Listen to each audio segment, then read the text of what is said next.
Hey, welcome to the Cyber Savvy Woman, where women business owners reclaim their power in the digital world. We shatter the myth that cybersecurity is too complex to master and transform protection strategies into clear, actionable guidance. This is your digital empowerment sanctuary, where cyber fear becomes cyber confidence.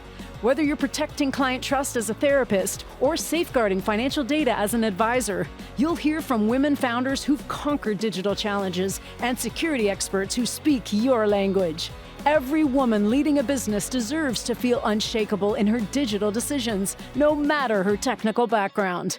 Are you ready to stop letting cybersecurity intimidate you and start letting it elevate you?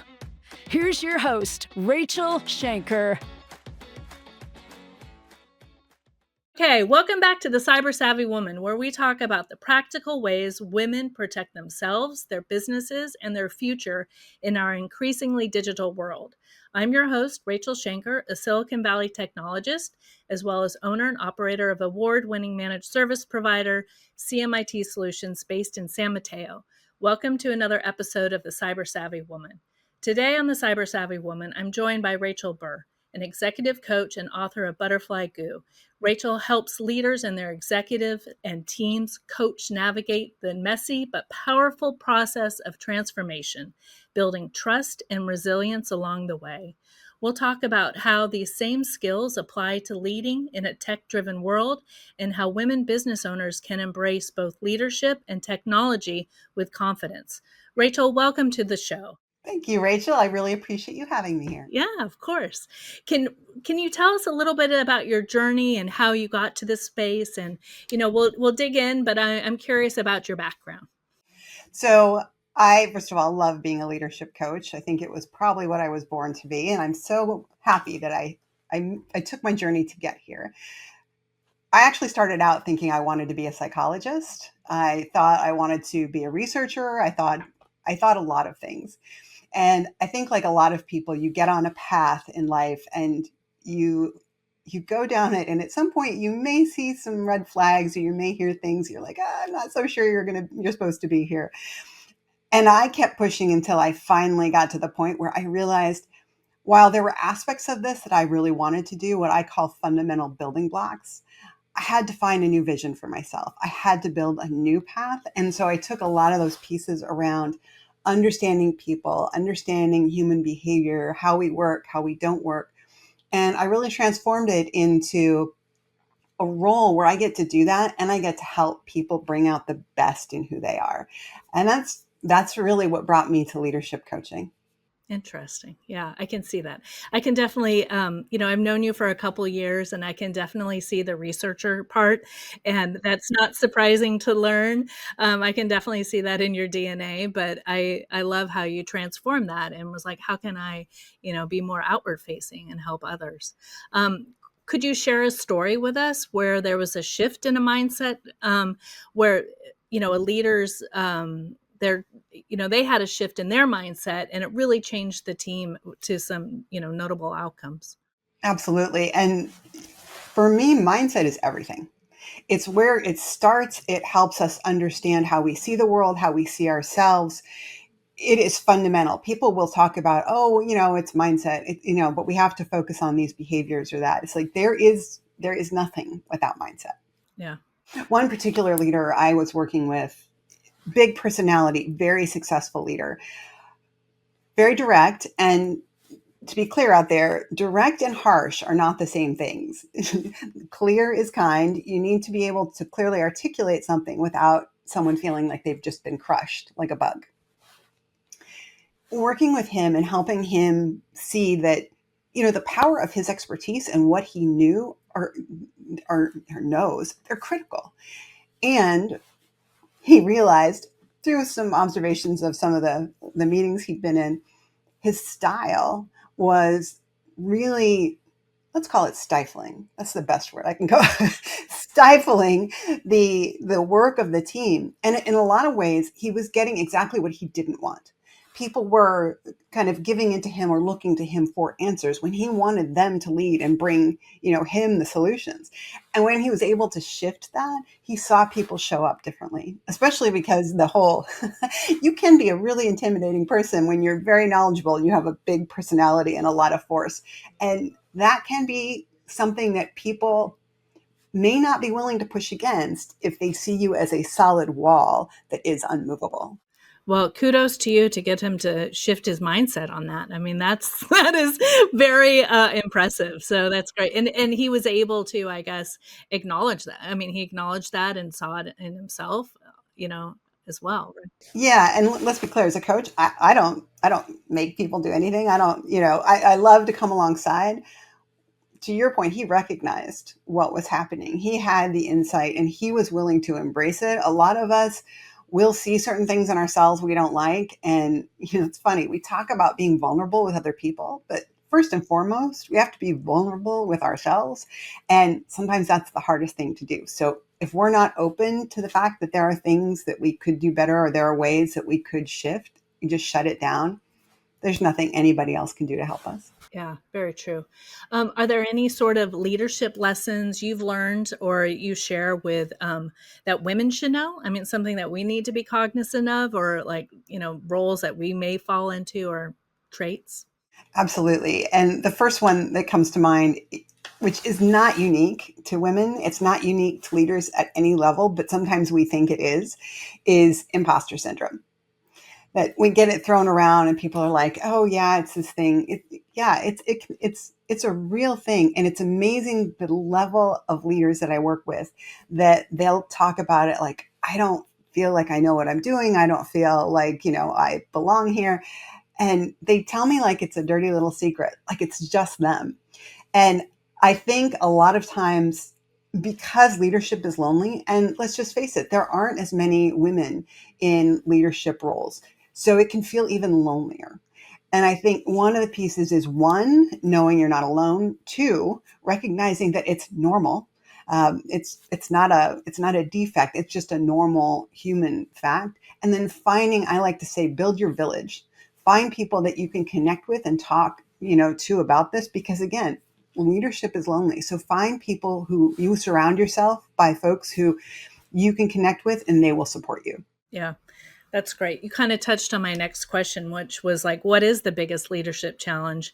And I think you're right on about making, finding that support group, finding those mentors, and, speaking your truth. Because I know for myself, being a woman in IT, I am a bit of a outlier. I mean, we are there, but we're a minority. And, I just have to I have my daily mantra of like, okay, that you're doing this, you've done this, you are doing this, and just, forward thinking. So I definitely can relate to that. How can leaders build trust and resilience in their teams? If they have, it's a little switch, but, if we're having like some big rapid changes or, a team is undergoing something, what are some tips or tricks or something to be mindful while you're navigating those changes? Absolutely. Let's face it, there are no times in life where you're not navigating changes. I mean, there might be a respite, there might be the occasional, birthday party at the office or something, but let's face it, the rest of the time we're navigating change. And it's interesting. We talk a lot about this idea of vulnerability, and I want to be clear what that means because it does build trust, but in leaders, it can be taken too far one way or the other. Really, vulnerability is not about not talking so much about what you're worried about or scared about or all of that kind of that emotional vomiting essentially, that your team doesn't trust you and they don't trust you to lead where they need to go. But it's also not about presenting yourself as though you're impenetrable or you're perfect. It's about presenting yourself as human and saying, look, this is challenging. This is what we're going to do. And then building your own path for your team. I'm not saying exclusive to everything around you. I'm saying, but help people understand the path that you are building and how you're going to help them walk it. Because when you lead from that very grounded position, people will feel safer. They will trust you and they will follow your lead and support your and everyone's success. So true. So true. What role does self-awareness play in being a strong leader? I imagine those that aren't self-aware have different outcomes than those do, can check themselves. Oh my gosh. And I think we've all run into not only leaders, but people in general that just don't seem to have self-awareness. I sure also that we can all come up with ideas, or specific people say, well, they've been a successful leader and they don't have self-awareness, or all of those things, or we assume they don't. But let's face it, most of us are not outliers. Most of us are in the majority. And to be a good leader, if you don't have self-awareness, you're doomed. You may not have a full 360 version of self-awareness. You may be more self-aware, for example, when it comes to your boss, like if you report into the CEO, or your peers, or your team. But if we don't understand how we're impacting the people around us, then we can't shift, we can't build on strengths. And I work with a lot of leaders who, best intentions, because we assess ourselves based on our intentions. Other people assess us based on their experience of us. And without that awareness, we don't see the gap. And what I tell a lot of the leaders is, look, they want to be good leaders. Typically, most people don't wake up and say, oh, I want to be a crap leader today. So it's trying to about close that gap. What is your intent? What isn't working? And how do we get you to be the kind of leader you want to be and have the impact you want to have? And you can't do that without self-awareness. Yeah, that's great. Let's have a little switch here to cybersecurity. From your perspective as an executive coach, how can leaders create a culture of cybersecurity awareness without making it overwhelming or fear-based? Or do you see that technology talk when you're working with teams? Oh yeah, I think, well, I do, except when the teams that have a really great, partner like you as their cybersecurity person, and then they kind of like leave it to them, which is not good either. I think it is a very delicate balance about fear and awareness versus becoming overwhelmed. Yeah. What I see work well, and this is really with any kind of potential threat in the world, and technology more and more, because most of us are not experts in it the way, the way hackers are, for example. So I think, though, one of the things that leaders do in those situations is, don't just focus on the fear statistics. Don't just focus on what not to do and why this is bad and throw people into some kind of spiral. Talk about the overall story. Talk about where you all are going as an organization. What's good about that? The why that cybersecurity is important to that vision, and how each of you, contribute to that success. We need to see ourselves in that success, and we need to see it as a whole. Yes, absolutely. Should those statistics be ignored? No. Do you want people clicking on random links in their email? Of course you don't. But just telling them what not to do, it will close them in, and they don't develop the awareness of, how do I really think about this, in a more kind of, maybe it's not global, but overall approach. Yeah, I talk about creating like you want an organization that, you know, you want to talk about cybersecurity in a way that they feel comfortable. They know who to go to, right? They know that go to your help desk, flip the email over to somebody if you have a question. You want to create that, a safe space for them to talk about it, because I think sometimes people are afraid of making a mistake or doing something, or they don't want people to know. But if you can, create that openness, it definitely it helps, and give them the tools, like do the training, you know, don't do the training just once a year, do it, every month. So it kind of stays top of mind, and, they know what to do. Um, what advice would you give to leaders who feel intimidated by the technical side of cybersecurity, but want to set that right tone? They don't know what to do, or, do you have any thoughts there? Yeah, I think, first of all, going back to the foundation, you're not alone. There's a lot of folks. And I think, especially in Silicon Valley tech heavy areas, it's harder to actually admit that, because there's a higher level of what you're supposed to know, because everybody around you knows that. And, we can feel obsolete very quickly. But it's important to understand what you know and what you don't know and where you need to learn, but also where you need to partner. Like, where are the people that you need to reach out to? Because you're never going to become an expert at everything you need to know.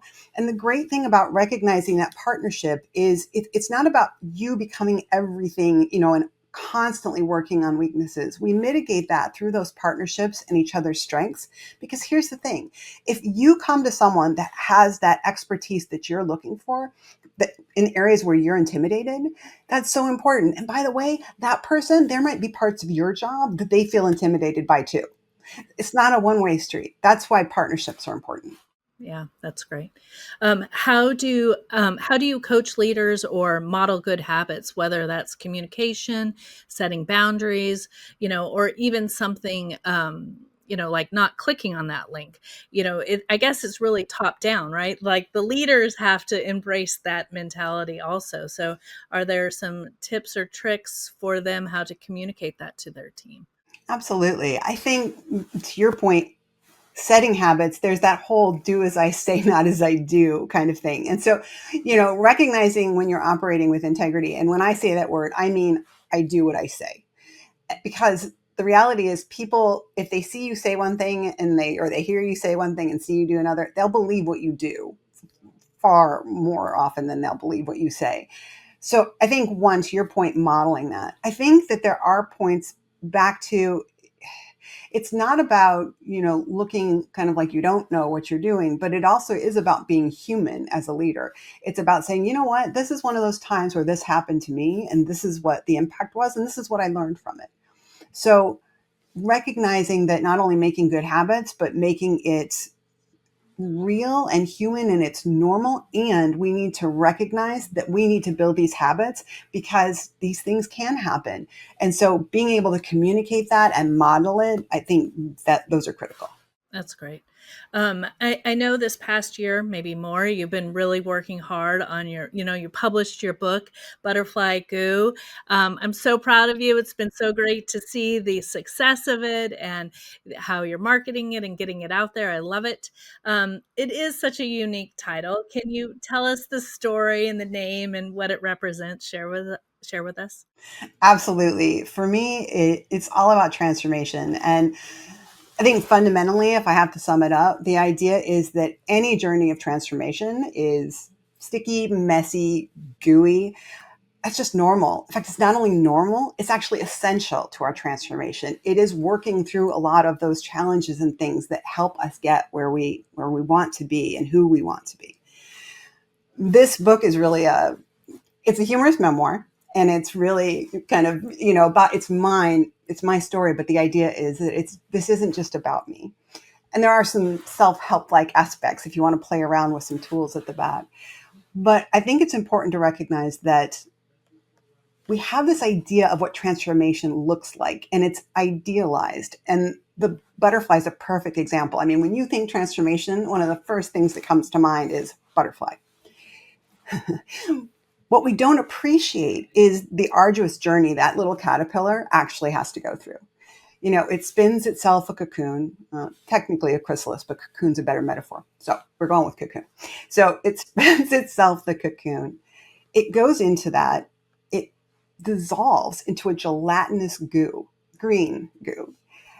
And it takes those fundamental building blocks and it builds something new.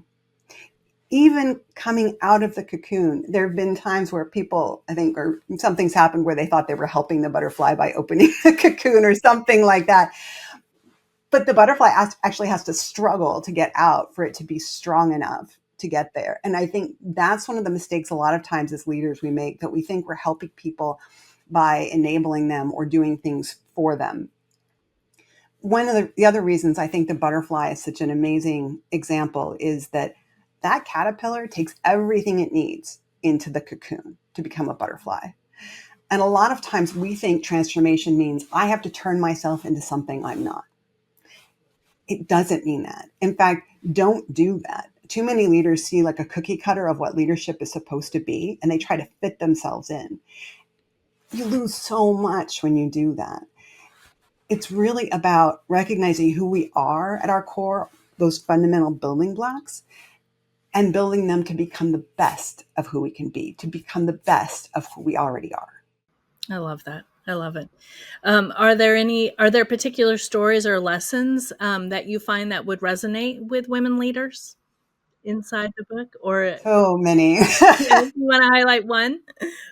I think one of them that worked for me was, it's funny. I have it in the book, and there's another one. I'm going to use another example that is a little funnier from earlier in my life. But the fundamental message is, yes, there are mentors out there that we can learn from. There are people that we can seek guidance from and information, and that's all important.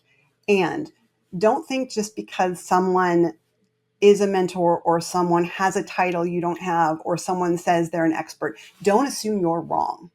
Trust in yourself. Still, self-awareness, but trust in yourself. And the story that first comes to mind is I was 15, and my grandparents and parents had given one last shot at trying to help me want to learn golf. It didn't work, by the way. And you'll soon see why.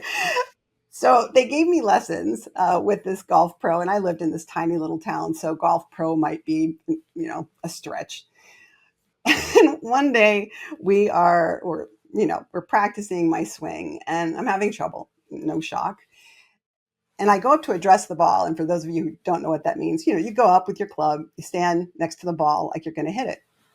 So imagine me standing there, and the golf pro is standing right across from me, in between, like the club is in between, and he's on the other side of it.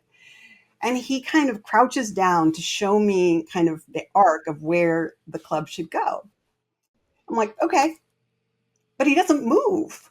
Like, he's still sitting there. He's like, see, come and do this. And I'm like, in my mind, and I'm thinking, I think he should move. I don't think he should stay there. But I'm 15. He's clearly the expert. He must know what he's doing. And by the way, if you ever hear yourself say that, really stop and question it. It's a red flag. So, of course, I dress the ball and I take a swing back. And of course, I swing wide and I bash him into the shins. Honestly, he's lucky I only hurt his shins. But it goes back, even under self-preservation, he was wrong and didn't realize it. So, I do believe that we need to look for advice, and we have mentors and guides and coaches. And we need to listen to our own expertise, our own gut. And it doesn't mean that anybody is automatically right or wrong. It's that you have to consciously enter into these decisions and don't abdicate your choice just because you think someone might know better than you. It's so true. I love that. I am a golfer, so I saw where that was going quickly. I was like, oh no, I'm used to them standing there or behind you, but crouched down you probably never did that again. It's too bad you weren't there about however many years ago that's been now. I'm sure you could have saved him a trip to the emergency room. No, I'm so sorry. Um, so if you could give one daily practice for women leaders to strengthen both their leadership and their confidence, what would it be? What's, maybe a daily little affirmation or something? A daily affirmation. I think for me, it's about, and we talk a lot about this idea of journaling and meditating and all of that stuff. And what it really comes down to is having that focus, the internal kind of grounding for ourselves. We are going to walk out into the world and we are going to get pulled every which way but loose. And there is plenty out in the world that wants to pull us off center, that wants to, help us fall down in the world. And I think going out, and it's funny, I hadn't really thought about it this way, but going back to that model of I have everything inside me. I need to be successful. It's like, yes, there is information I need. There are things I need to learn, but I have everything inside me. I need to be successful. Yeah, because I think sometimes there's so much external information coming at us that and I'm a lifetime learner. I'm always trying to learn. That then it's like, okay, I'm consuming, but like I do have it inside of me. And so while it's good to, learn and keep growing, you sometimes need to just check that and just like rely on yourself. Because at this point, we're doing it. Here we are. Well, and I think there's a difference between looking at all you can learn out there, which is so important and it can be exciting and challenging, versus saying, oh, well, I need to do X, Y, and Z before I'm enough.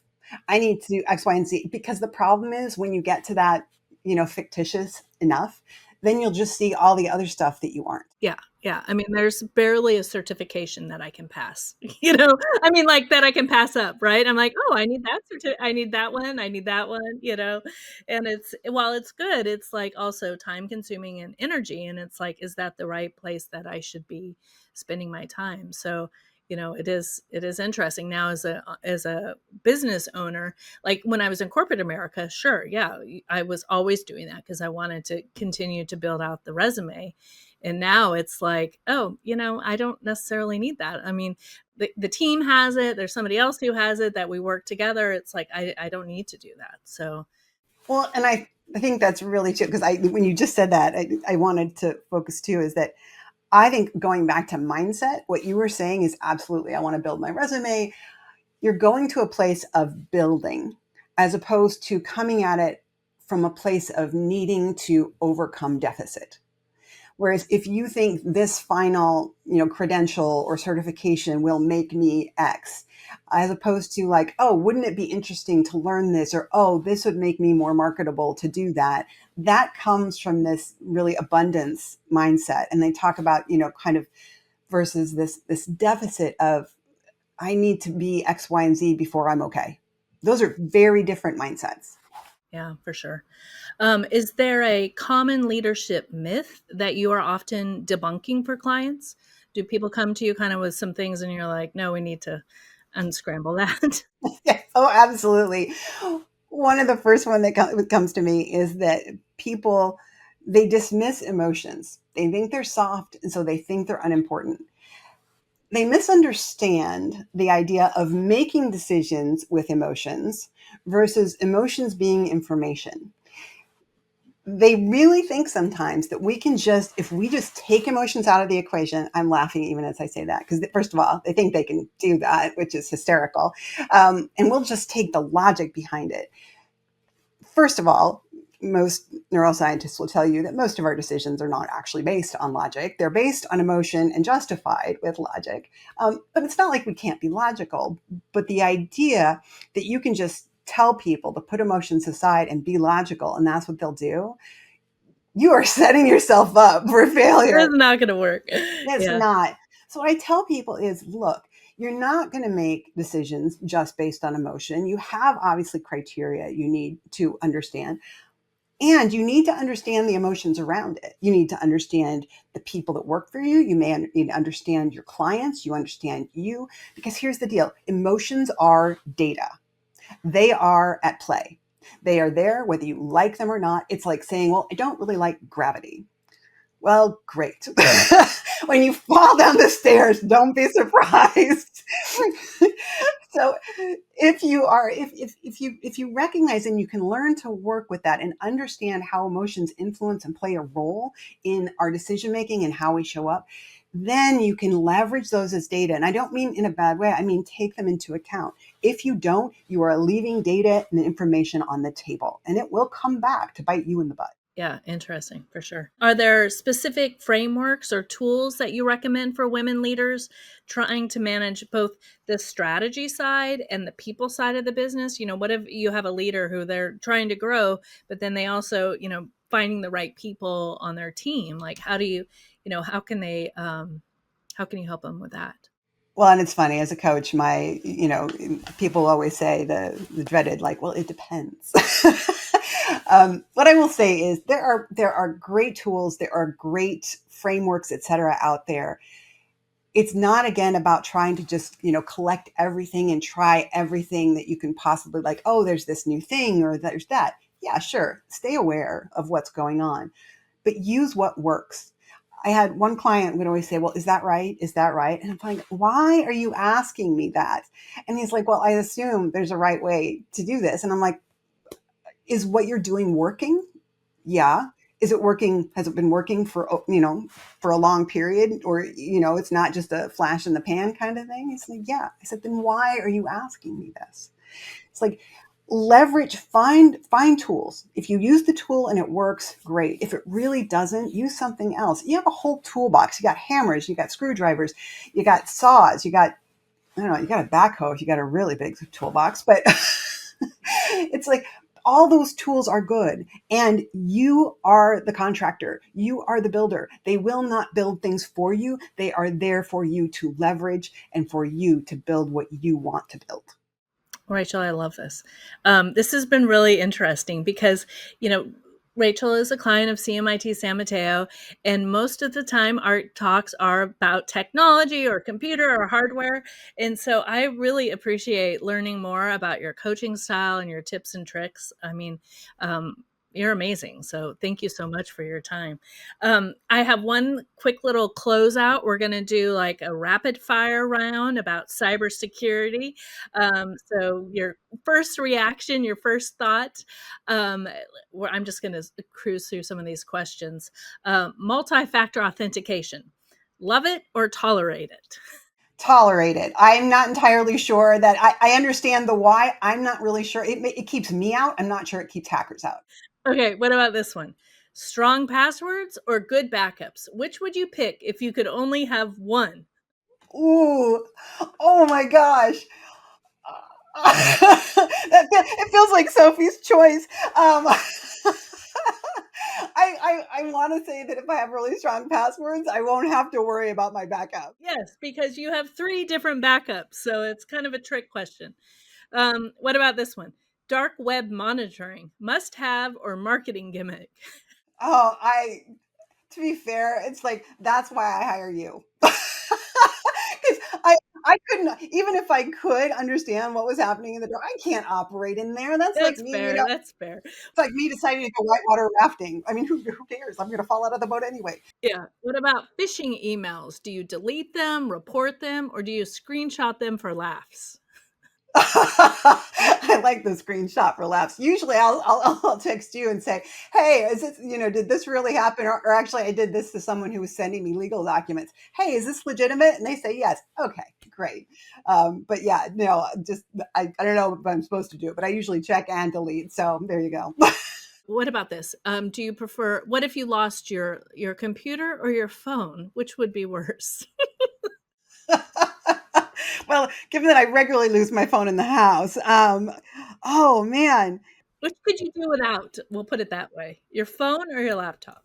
Uh, well, I can't do without my laptop for work. There you go. Because yes, but I will say whichever one, I would say the worst would be whichever one is not easily erasable.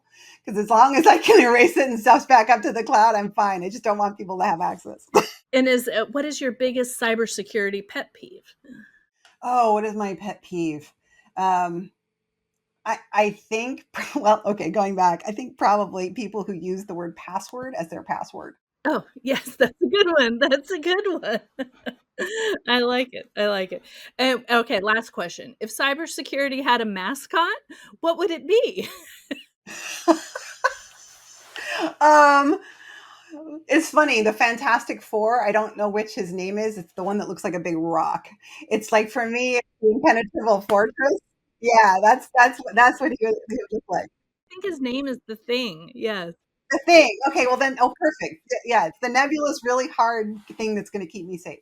We're going to close out our podcast here. So, Rachel, tell us where's the best way people can come and find you, Butterfly Glue, or where can they find you? Right now, the book is really my focus point. So if you look at butterflygoobook.net, go there and explore a little more. You can find it on Amazon, etc. But just butterflygoobook.com. Perfect. And we will definitely include it in the show notes, so it will be linked there. So please check it out there. I want to thank you for joining us on this episode of The Cyber Savvy Woman. I hope Rachel Burr's insights on transformation, trust, resilience have sparked new ideas for your leadership journey. Remember, embracing technology and leading with confidence is just about skills. It's not just about skills. It's about mindset, self-awareness, and a daily practice. If today's conversation resonated with you, please be sure to check out Rachel's book, Butterfly Goo, for more stories and practical tools to help you thrive as a leader in a tech-driven world. Don't forget to subscribe, share the episode with a fellow leader, and let us know what topics you'd like to hear next. Until next time, stay savvy, stay resilient, and keep leading with courage. Thank you. Thank you. Thanks, Rachel. The Cyber Savvy Woman podcast requires more than a conversation. It takes action, research, and collective wisdom. If today's episode resonated with you, we'd love to hear your insights. Join the conversation and help us shape the future together. We'll be back with more stories, strategies, and real-world solutions that are making a difference for everyone. In the meantime, be sure to subscribe, rate, write a review, and share it with someone you think would benefit from it too. Hey, thanks for listening, and see you on the next episode.